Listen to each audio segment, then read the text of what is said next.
तो ये है तुम्हारा चैप्टर 13 अवर एनवायरनमेंट, इसके क्वेश्चन आंसर्स। ठीक है, तो सेम यही चलता रहेगा जो हमारा चल रहा था। क्या, कुछ इंपॉर्टेंट क्वेश्चन, फिर पेपर, फिर इंपॉर्टेंट क्वेश्चन, फिर पेपर। ज़्यादातर की वीडियोस इंपॉर्टेंट क्वेश्चन की जैसे ही खत्म हो जाएगी, फिर क्या करना स्टार्ट करेंगे, सिर्फ paper, sample paper, paper, sample paper. अभी इसको समझ लेते क्या क्या क्वेश्चन इसमें है। पहले क्वेश्चन क्या कह रहा है बेटा, व्हाट इज एन इकोसिस्टम। ठीक है, क्या कह रहा है पहले क्वेश्चन बेटा कि इकोसिस्टम क्या है। नहीं, व्हाट इज एन इकोसिस्टम, क्या पता तुम्हें इकोसिस्टम के बारे में। कि an ecosystem is defined as a structural and functional unit of biosphere. Biosphere में एक ऐसी जगह जहां पे particularly living non living things आपस में रह के क्या करते हैं, एक फंक्शन करते हैं, एक दूसरे पे इंटरडिपेंड रहते हैं। ठीक है, और it comprises of living organism and their non-living environment that interact by means of food chain and biochemical cycle resulting in energy flow। Simple से समझो, इकोसिस्टम एक ऐसी जगह है जहां पे क्या रहता है, living which is biotic, non living which is abiotic, वो दोनों एक साथ रहते हैं और दोनों एक दूसरे पे इंटरडिपेंडेंट है। दोनों एक दूसरे पे इंटरडिपेंडेंट। इकोसिस्टम दो टाइप के हो सकते हैं। इसी को और आगे बढ़ाऊं तो मैं, नेचुरल इकोसिस्टम और बेटा आर्टिफिशियल इकोसिस्टम। सिंपल से अगर मैं बात करूं नेचुरल इकोसिस्टम की, बेटा क्या, ऐसा इकोसिस्टम जो पहले से एग्जिस्ट करता है नेचर में। For example river, for example forest, lake, oceans. Clear है। बट वहीं पे अगर बेटा मैं आर्टिफिशियल इकोसिस्टम की बात करूं तो वाइल्ड लाइफ सेंचुरीज, और क्या, एक्वेरियम, डैम्स, गार्डन। क्लियर है ये सारी चीजें। ठीक है, अब इसमें बायोटिक और एबायोटिक एक दूसरे पर डिपेंडेंट कैसे। अगर मैं बात करूं फॉरेस्ट की, फॉरेस्ट में पेड़, ट्रीज, ठीक है, एनिमल्स, ये सारी चीजें क्या है, लिविंग। बायोटिक, नॉन लिविंग क्या है, सॉइल, वाटर, रॉक्स, ये सारी चीजें। क्लियर है बेटा, आगे बढ़ा जाए। दूसरा क्या कह रहा है क्वेश्चन बेटा कि in the following food chain plant provides 500 joule of energy to rats. इन फूड चेन में इस रैट को कितनी एनर्जी मिल रही है, 500 joule. How much energy will be available to hawks from snakes. Simple से अगर मैं बात करूं तो क्या बोल रहा है कि इस पूरे फूड चेन में रैट के पास कितनी एनर्जी है, 500। तो इसमें कंफ्यूज मत होना। ये पूछ रहा है कि स्नेक को कितनी एनर्जी मिलेगी, किससे, हॉक से। हॉक फ्रॉम स्नेक, ठीक है, हॉक को कितनी मिलेगी स्नेक से। अब समझना, सिंपल समझो, हमने पढ़ा है क्या 10% लॉ। क्या कहता है 10% law, only 10% of the energy is transfer to the next trophic level. Clear है ये बात। सिर्फ कितनी एनर्जी ट्रांसफर होती है, 10% एनर्जी। बाकी 90% कहां यूज होती है, वो अपने डेली लाइफ प्रोसेसेस में यूज करते हैं, रिप्रोडक्शन, न्यूट्रिशन, एक्सक्रीशन, इन सारी चीजों में। क्लियर है। अच्छा देखो, अगर रैट के पास, रैट 500 जूल है तो इसका 10% ही स्नेक के पास जाएगा, यानी कितना जाएगा, और इसका ही 10% किसके पास जाएगा, हॉक के पास, यानी 5। यानी हॉक के पास कितनी एनर्जी रहेगी। अब कहीं भी आगे पीछे कहीं भी पूछ सकता है, तो ये चीज ध्यान रखना। क्लियर है, उससे आगे तो पॉसिबल ही नहीं है। नहीं। क्लियर है, आगे बढ़ा जाए। नहीं, हॉक का भी तो कोई खा सकता है। ये बहुत ट्रॉफिक लेवल, क्योंकि ग्रेजुअल डिक्रीज ऑफ एनर्जी हो रहा है, तो ये एक मिनिमम लेवल तक ही होते हैं एनर्जी लेवल, क्योंकि उसके बाद ऐसी चीज हम कभी नहीं खाते जिससे हमें ज्यादा एनर्जी ना मिल रही। हर चीज में पर्टिकुलर अमाउंट ऑफ एनर्जी है। अगर तुम चिप्स वगैरह भी खाते तो उधर देखा होगा तुमने, किलो कैलोरीज, ककाल, ठीक है ठीक है, ऐसे में। क्लियर है। नेक्स्ट करते हैं। नेक्स्ट क्वेश्चन है बेटा, list 2 examples of natural ecosystem. अभी बताया फॉरेस्ट और रिवर। इकोसिस्टम डालना जरूरी है।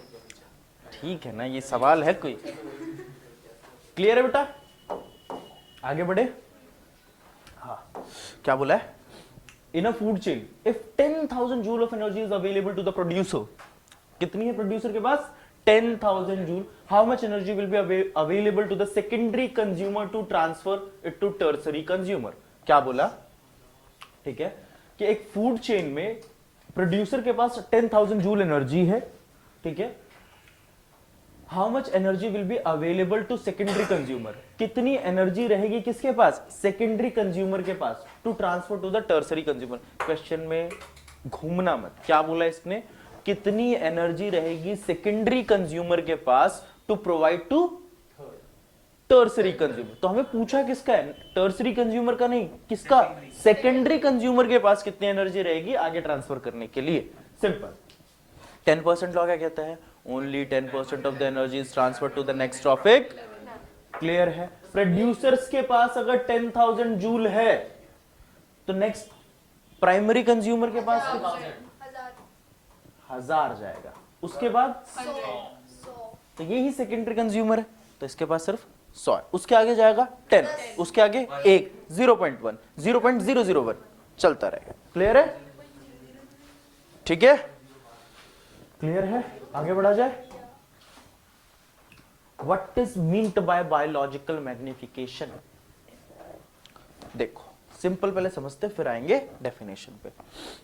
एक प्लांट है, ठीक है, उसको कौन खा रहा है? डियर. ठीक है, तो उसको उससे एनर्जी मिल रही है. और उस डियर को कौन खा रहा है? शेर. तो शेर को भी डियर से एनर्जी मिल रही है. क्लियर है ये बात? कॉन्सेप्ट सबको? एनर्जी कैसे ट्रांसफर होती है? क्लियर है? एनर्जी ट्रांसफर हो रही है. बट जो वो प्लांट है उस पे पेस्टिसाइड्स, अलग अलग चीजें होंगी, हार्मफुल केमिकल होंगे. अगर एनर्जी ट्रांसफर हुई है तो हार्मफुल केमिकल भी ट्रांसफर हुआ होगा. सेम ऐसे डियर को मिला होगा. डियर से किसको मिला होगा? लायन से, और आगे चलता गया होगा. तो बस यही है बायोलॉजिकल मैग्निफिकेशन की एक्यूमुलेशन यानी इकट्ठा होना. Accumulation of harmful substances increase with increase in trophic level. कि हार्मफुल सब्सटेंसेस का एक्यूमुलेशन इंक्रीज होता रहता है with increase in trophic level. सबसे ज्यादा बायोलॉजिकल मैग्निफिकेशन किसमें देखने को मिलेगा? ह्यूमंस. किसी भी फूड चेन के सबसे अपर पे कोई बैठा है तो वो कौन बैठा है? सब पचा लेते हैं. पर्टिकुलर ह्यूमन को ह्यूमन ही खाएगा ना. अगर फूड चेन की बात करें तो जो बेसिकली चलते हैं, सिंपल, सबसे ज्यादा बायोलॉजिकल मैग्निफिकेशन किसमें देखने को मिलता है? हम में. मतलब हम कुछ भी खा रहे हैं. क्लियर है बेटा?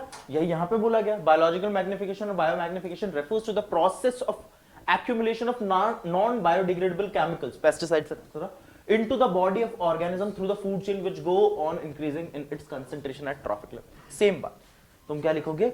Accumulation of harmful substances increases with increase in trophic level. इकट्ठा होना भाई, इकट्ठा. accumulate होना. क्लियर है? आगे बढ़ा जाए. अच्छा, नेक्स्ट क्वेश्चन है बेटा, what are decomposers? List 2 roles they play in the environment. Decomposers क्या होता है बेटा? Decomposers are the microorganisms which includes bacteria, fungi etc. Clear है? अब ये क्या करते हैं? ये डिकम्पोज करते हैं जो कॉम्प्लेक्स ऑर्गेनिक कंपाउंड होते हैं, जैसे डेड या डिकेइंग प्लांट्स जो होते हैं, एनिमल्स जो होते हैं, इनको क्या करते हैं? ब्रेक डाउन करते हैं सिंपल पार्टिकल्स में, ताकि ये क्या हो जाए? एनवायरमेंट में मिक्स हो जाए. ठीक है, इनको फूड मिलता भाई. Decomposers are microorganisms including bacteria and fungi which decomposes or break down complex organic compound present in dead plants and animals into simpler substance.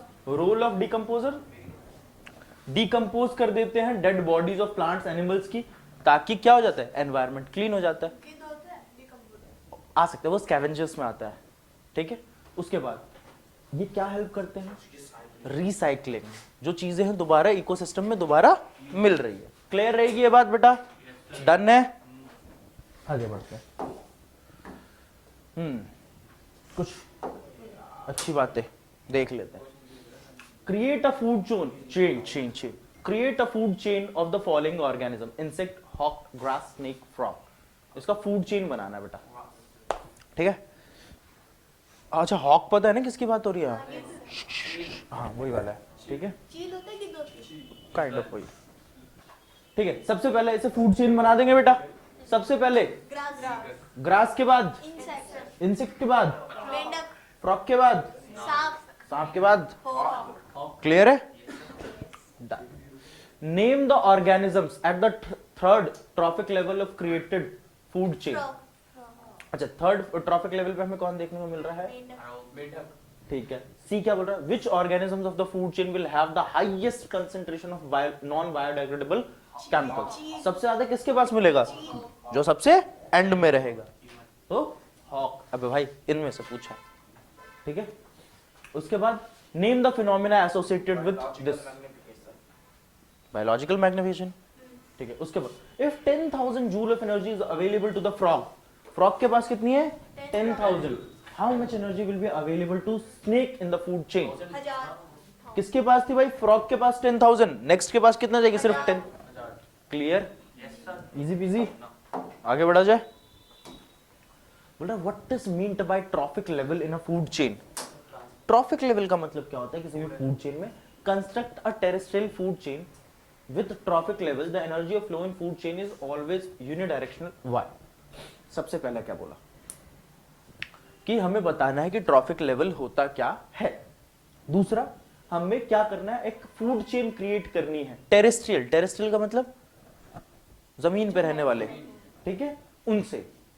और हमें बताना है कि जो फ्लो ऑफ एनर्जी होता है वो हमेशा यूनिडायरेक्शनल होता है। रीजन क्या है इसका? 3 क्वेश्चन बेसिकली बन रहे हैं। सबसे पहले की बात करते हैं, सबसे पहले कि what is meant by trophic level in a food chain. तो फूड चेन में क्या होता है बेटा? वेरियस स्टेप्स होते हैं। क्या होते हैं? Various steps. The various steps representing organisms in a food chain at which the transfer of food or energy takes place are called trophic level. For example, grass से किसके पास आया? इंसेक्ट। रैबिट के पास, समझ लो। तो ग्रास एक क्या है? Trophic level. Rabbit क्या है? एक ट्रॉफिक लेवल। क्लियर है? तो ये पर्टिकुलरली ट्रॉफिक लेवल है जिसमें एनर्जी ट्रांसफर हो रहा है। इन्होंने एक एग्जांपल दिया कि कैसे हम टेरेस्ट्रियल ऑर्गेनिजम्स का क्रिएट कर सकते। ग्रास को खा लिया रैबिट ने, रैबिट को खा लिया वाइल्ड कैट ने, वाइल्ड कैट को खा लिया। क्लियर है? अब बोल रहे कि जो हमारा ये फ्लो ऑफ एनर्जी होता है वो हमेशा यूनिडायरेक्शनल होता है। वाई? फ्लो ऑफ एनर्जी हमेशा यूनिडायरेक्शनल होता है। वाई? तो क्यों होता है ऐसा बेटा? देखो, ठीक है, सबसे पहले हमें कहां से मिलती है? प्रोड्यूसर्स को कहां से मिलता है? Solar radiation. अच्छा, प्रोड्यूसर से हर्बीवोरस, हर्बीवोरस से। अब ये रिवर्स डायरेक्शन में पास नहीं हो सकता। It can not pass in reverse direction. It is always a decrease in the flow of energy, ठीक है। क्योंकि लिए कभी भी, अच्छा ऑब्वियसली बात ना, ग्रास से सन एनर्जी थोड़ी लेगा। ग्रास किससे लेता है? सन से एनर्जी। यानी उल्टा नहीं हो सकता, क्योंकि ग्रेजुअली डिक्रीज हो रहा है। उल्टे जाने पे तो इंक्रीज होना चाहिए ना। अब इसके पास खुद ही एनर्जी कम है तो ज्यादा एनर्जी कैसे देगा? क्लियर है? तो it can not pass in reverse direction. It is always a decrease in the flow of energy. हमेशा क्या होता है? डिक्रीज होती है energy flow and content with rise trophic level. जैसे जैसे ट्रॉफिक लेवल राइज होता है एनर्जी डिक्रीज होती है। Large quantity of energy is lost at each step in the form of heat and also used in various metabolic activity. ज्यादातर energy lose होती है, सिर्फ 10% ट्रांसफर होती है। बोलो भाई। सन को एनर्जी कहां से मिलती है? सन भाई बिगेस्ट सोर्स ऑफ एनर्जी है, उसके पास पहले से एनर्जी है अवेलेबल। हाँ सर 10% लॉस भी लगता है इसमें। जैसे अगर कार्निवोरस पे 10 है तो हर्बीवोरस पे 100 होगी, 1000 ऐसे करके। क्योंकि ट्रॉफिक लेवल के साथ एनर्जी डिक्रीज होती है। ये पहले ही लूज कर चुका है एनर्जी, तो वापस। अच्छा समझ ना, रैबिट को कौन खा लेता है? Wild cat. वाइल्ड कैट को रैबिट थोड़ी खा पाएगी। यानी ये उनके गट के लिए पॉसिबल है ही नहीं। अगर देखो, ठीक है, समझो बेटा। अब समझना, यहां पे ध्यान देना बेटा। The depletion of ozone layer is cause of concern. Why? Concern. अब इसमें ना सारे कंसर्न, चिंता का विषय, ठीक है। अब इधर समझना, पहले इस पे क्वेश्चन तो थोड़ा इतर और भी चीजें जान लेते हैं, ठीक है, सारी चीजें जान। सबसे पहला हम क्वेश्चन से इतर जा रहे हैं, सब कुछ जान रहे हैं ओजोन के बारे में। ओजोन क्या होता है बेटा? Ozone is a protective blanket around earth which protects the earth from harmful ultraviolet रे। डन? क्लियर है? अब सबसे पहले दूसरा क्या आता है? Formation of ozone. ओजोन बेटा जो एनवायरमेंट में है वो तो बहुत यूजफुल है, but at this level, ground level पे ओजोन एक हार्मफुल पॉइजनस गैस है। क्लियर है? अब बनता कैसे इसको समझना। देखो एटमॉस्फेयर में ऑक्सीजन कभी भी सिंगल मोनो एटॉमिकली प्रेजेंट नहीं है, हमेशा डाई एटॉमिकली प्रेजेंट है। बहुत सारे O2 प्रेजेंट है हमारे एनवायरमेंट में। O2 पे क्या पड़ा बेटा, यूवी रेस, अल्ट्रावायलेट रेस पड़ी, और इसने क्या किया, इसे तोड़ दिया मोनो एटॉमिक पार्टिकल्स में। क्लियर है, बट सबको थोड़ी तोड़ा होगा, एनवायरमेंट में अबंडेंट अमाउंट ऑफ क्या है, oxygen.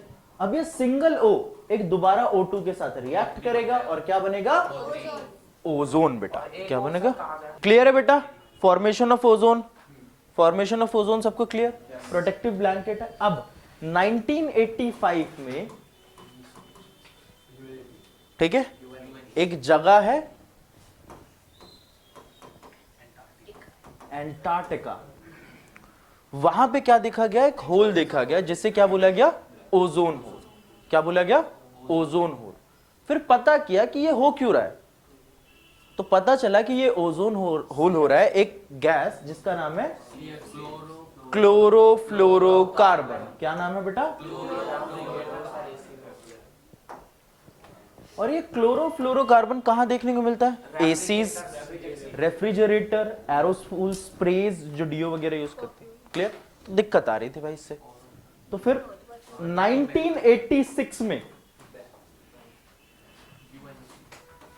UN, United Nation environmental program हुआ, कहां, क्योटो, जापान में एक जगह है क्योटो। वहां पे कौन सा प्रोटोकॉल हुआ, क्योटो प्रोटोकॉल। और इस क्योटो प्रोटोकॉल में क्या कहा गया बेटा, कि सीएफसी के यूज को बैन कर दिया जाए सारी कंट्रीज की तरफ से। क्लियर है, तो कुछ अमाउंट हमारा बचा। अच्छा, एक कंसर्न का टॉपिक क्यों है, अगर ओजोन नहीं रहेगा, यूवी रेस सीधा आ जाएगा, तो प्रॉब्लम क्या, प्लांट डिस्ट्रक्ट हो जाएंगे, ह्यूमंस को स्किन कैंसर हो सकता है, कैटरैक्ट हो सकता है, मोतियाबिंद हो सकता है। ये इसके कंसर्न के रीजन है। क्लियर है, दिक्कत। नेक्स्ट क्वेश्चन देखिए बेटा, बोल रहा है various steps in food chain represent, अलग अलग स्टेप्स होते हैं फूड चेन में, उन्हें क्या बोलते हैं, ट्रॉफिक लेवल, नहीं ट्रॉपिक लेवल। अब सबके बारे में बता दो। फूड वेब क्या होता है, सर वही जो बहुत सारी फूड चेन्स में जब बहुत सारी फूड चेन आपस में इंटरलिंक्ड होती है तो वो फूड वेब बनाती है। ट्रॉफिक लेवल, वही transfer of food energy, various steps in food chain, ecosystem बताया, ठीक है, बायोलॉजिकल मैग्नीफिकेशन, पक्का समझ आ गया, खत्म करें, ठीक है। नेक्स्ट